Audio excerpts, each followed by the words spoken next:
আসসালামু আলাইকুম সবাইকে। কম্পিউটার ওয়ার্ল্ড এবং ওয়ার্ল্ড আইটি ফাউন্ডেশনের পক্ষ থেকে আপনাদের সবাইকে জানাচ্ছি স্বাগতম। আজকে আমরা দেখব কিভাবে একটি ক্লক ডিজাইন করতে হয়। ক্লক ডিজাইনের জন্য নির্দিষ্ট কোনো আর্টবোর্ডের সাইজ নেই, আমরা ম্যানুয়ালি একটি ক্লক ডিজাইন করে পরবর্তীতে আর্টবোর্ডটি সেট আপ করব। সেক্ষেত্রে আমরা প্রথমেই যে কোনো একটি সলিড কালার নিচ্ছি এবং স্ট্রোক কালারটিকে অফ করে দিচ্ছি এবং সলিড কালারটিকে ভিন্ন একটি কালারে কনভার্ট করে নিলাম। এখান থেকে যে কোনো একটি শেপ এঁকে নিচ্ছি। যে কোনো একটি শেপ আঁকার পরে আমরা এই শেপটিকে ঠিক কপি করব। অল্টার এবং শিফট ধরে আমরা কপিটি করে নিচ্ছি। শিফট ধরে আমরা আরো কিছু নিচে পাঠিয়ে দিলাম। এরপর আমরা দুজনকে সিলেকশন করে আমরা রোটেশন টুলে যাব। এখানে রোটেশন টুলে গেলাম। রোটেশন টুলে যাওয়ার পরে এখান থেকে আমরা 30 ডিগ্রি অ্যাঙ্গেল নিয়ে কপি দিচ্ছি। তারপর কন্ট্রোল ডি দিয়ে আমরা ডুপ্লিকেট করে দিব। এরপর আমাদেরকে ম্যাজিক ওয়ান্ড দিয়ে সবগুলো সবুজ কালারকে সিলেকশন করে কন্ট্রোল জি এর মাধ্যমে গ্রুপ করে দিলাম। এরপর আমাদেরকে যেটা করতে হবে, অন্য আরেকটি শেপ নিতে হবে। তো আমরা এখান থেকে একটু বৃত্তাকার শেপ নিলাম। বৃত্তাকার শেপ নেওয়ার পর এখান থেকে একটু চ্যাপ্টা টাইপের কোনো একটি শেপ নিলাম এবং কালারটিকে আমরা অবশ্যই বদলে দিব। তো এখান থেকে বদলে দিলাম। বদলে দেওয়া হয়ে গেছে। এটাকে ঠিক মিডল বরাবর অ্যালাইন করে দিলাম। এখন এটাকে আমরা অল্টার ধরে কপি করব। কপি করে সিমিলারলি নিচে যেভাবে বসিয়েছিলাম সেভাবে বসাবো। সো আমরা শিফট অ্যারো দিয়ে নিচে নামিয়ে দিলাম। এখান থেকে শিফট অ্যারো আরো কয়েকবার দিলাম। এরপর আমাদেরকে এটাকে সিলেকশন করব। সিলেকশন করে আমরা নিচের মার্জিন বরাবর বসিয়ে দিলাম। এরপর আমাদেরকে হলুদ অবজেক্টগুলোকে ম্যাজিক ওয়ান্ডের মাধ্যমে সিলেকশন করলাম। এরপর আবার আমরা রোটেশন টুলে যাব। রোটেশন টুলে যাওয়ার পর এখন আমরা 6 ডিগ্রি এখান থেকে অ্যাঙ্গেল দিয়ে দিলাম। এরপর আমরা আবার কপি করব। তারপর কন্ট্রোল ডি দিয়ে আমরা ডুপ্লিকেট করে দেব। ম্যাজিক ওয়ান্ড দিয়ে আমরা সিলেকশন অল করব। সিলেকশন অল করার পর এই হলুদ শেপগুলোকে কন্ট্রোল জি দিয়ে গ্রুপ করে দিলাম। সো আগেরটা মূলত আমাদেরকে এই ঘন্টার সংখ্যা বসানোর জন্য এবং এই নিচেরটা আমরা মূলত মিনিটের দাগগুলোকে বোঝানোর জন্য দিলাম। এরপর আমাদেরকে যেটা করতে হবে, আমাদেরকে এখন এই সংখ্যাগুলো বসানোর জন্য আমাদেরকে একটি শেপ বসাতে হবে। সো আমরা যে কোনো একটি শেপ নিলাম। শেপ নেওয়ার পর শেপটিকে আবার একটি ভিন্ন কালার দিয়ে দিলাম। ভিন্ন কালার দেওয়ার পর আমরা এটিকে আগের মতো মিডল বরাবর অ্যালাইনমেন্ট করে দিচ্ছি। দুটোর সেন্টার বরাবর মিডল অ্যালাইনমেন্ট করে দিলাম।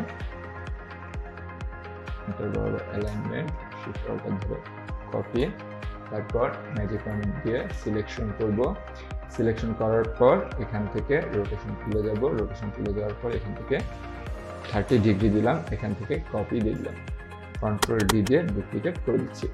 এখন আমাদেরকে এই ঘন্টার যে সংখ্যাগুলো বসানো দরকার সেগুলো আমরা বসিয়ে দিলাম বা শেপগুলোকে অ্যাডজাস্ট করলাম। এখন আমাদেরকে টেক্সট বসাতে হবে। সো আমি টেক্সটের জন্য এখানে একটি টেক্সট নিলাম। তারপর এই টেক্সট টুলের ভেতরে আমরা 1 2 3 একদম 12 পর্যন্ত লিখে নেব। এখন কথা হলো, এরা এক একটি টেক্সট ফাইল হিসেবে রয়েছে। এখন আমাদেরকে প্রথমে এটাকে অবজেক্টে কনভার্ট করতে হবে। অবজেক্টে কনভার্ট করার জন্য আমরা দুটি প্রসেস ইউজ করতে পারি। একটি হলো রাইট ক্লিক করে আমাদেরকে ক্রিয়েট আউটলাইন, অথবা আমরা এখান থেকে অবজেক্টে যে এক্সপান্ডে যে আমাদের অবজেক্ট এবং ফিল দিয়ে ওকে দিয়ে দিতে পারি। অবজেক্ট এবং ফিল দিয়ে ওকে দেওয়ার পর কন্ট্রোল শিফট জি দিয়ে আনগ্রুপ করে দিলাম। বাইরে ক্লিক করে আমরা যদি প্রত্যেকটা অবজেক্টকে মুভ করানোর চেষ্টা করি, প্রত্যেকটা অবজেক্ট মুভ করবে। এখান থেকে সবগুলোকে আমরা জায়গা মতো বসিয়ে নিচ্ছি এবং অবশ্যই 12, 11 এবং 10কে একটি গ্রুপে অ্যাডজাস্ট করে নেব, না হলে দুটি আলাদা হয়ে যাবে।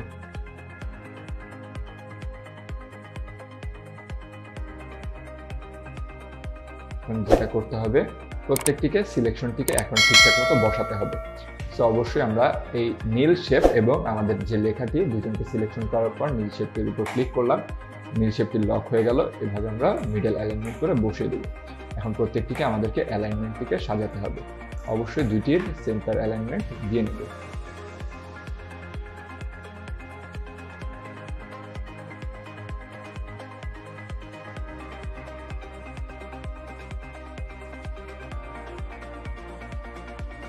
এরপরে আমাদের এই সবগুলোকে অ্যাডজাস্টমেন্ট করা শেষ হয়ে গেলে ম্যাজিক ওয়ান্ড দিয়ে এই ব্লু কালার শেপগুলোকে সিলেকশন করে আমরা ডিলিট করে দিলাম।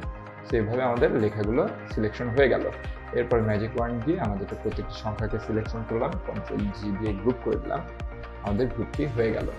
এখন আমাদেরকে এই ডিজাইনটি করা শেষ। এখন আমাদেরকে সেন্টারে একটি বৃত্ত বসাতে হবে, বা ঘড়ির কাঁটা বসানোর জন্য আমাদেরকে একটি সেন্টার বসাতে হবে। এখন সবাইকে সিলেকশন করলাম, সবাইকে সিলেকশন করার পর আমরা এখান থেকে মিডল অ্যালাইনমেন্ট করে দিলাম।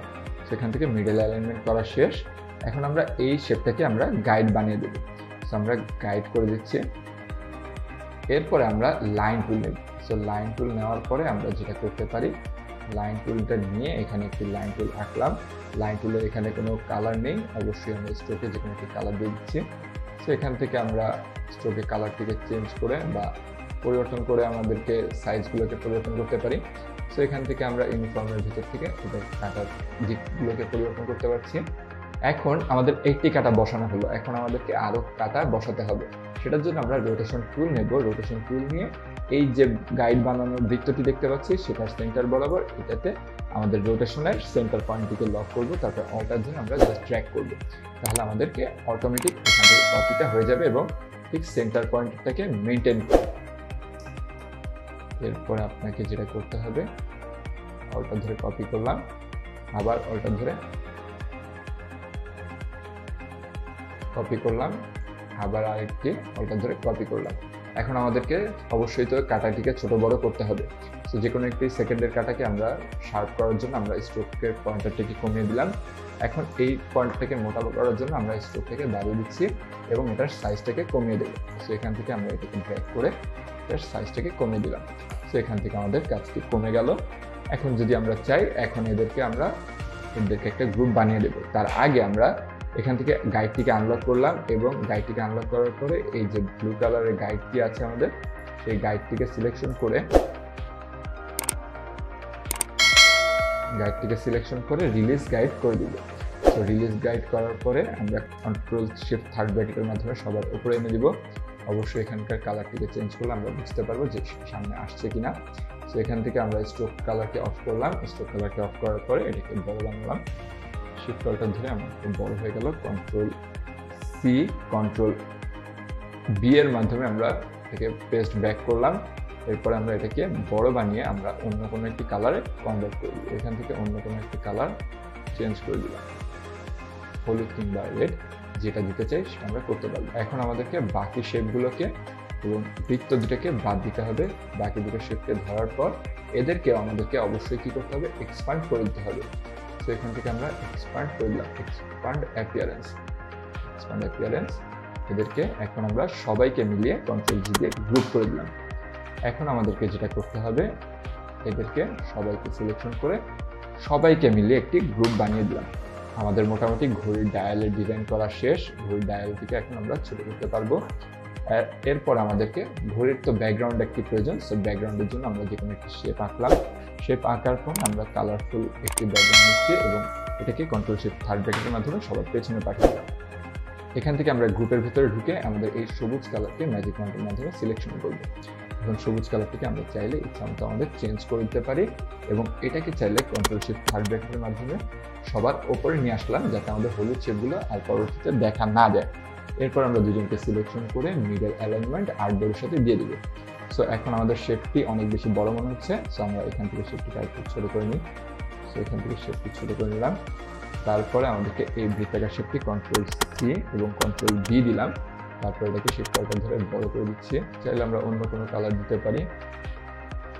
ডার্ক করার জন্য আমরা এখান থেকে বক্সের ভিতরে যাচ্ছি, বক্সের ভিতর থেকে চেঞ্জ করলাম। এরপর কন্ট্রোল সি, কন্ট্রোল বি দিয়ে আবার ব্যাক করলাম। আমরা এটাকে ব্ল্যাক কালার করলাম। এইভাবে আমাদের একটি ডায়ালের ডিজাইন করা শেষ। এভাবে করে আমরা খুব ইজিলি একটি ঘড়ির ডায়াল ডিজাইন করতে পারলাম। সবাইকে এখন একটি গ্রুপ করে আমরা চাইলে খুব সুন্দর একটি ব্যাকগ্রাউন্ডে অ্যাপ্লাই করতে পারলাম। এছাড়া আমরা যদি এর ভেতরে ডায়ালে কোনো ডিজাইন অ্যাপ্লাই করতে চাই, খুব সহজে আমরা ডিজাইনগুলোকে অ্যাপ্লাই করতে পারবো। এভাবে করে আমরা খুব সহজে এবং সিম্পলি আমাদের এই ঘড়ির ডায়ালগুলোকে ডিজাইন করতে পারবো।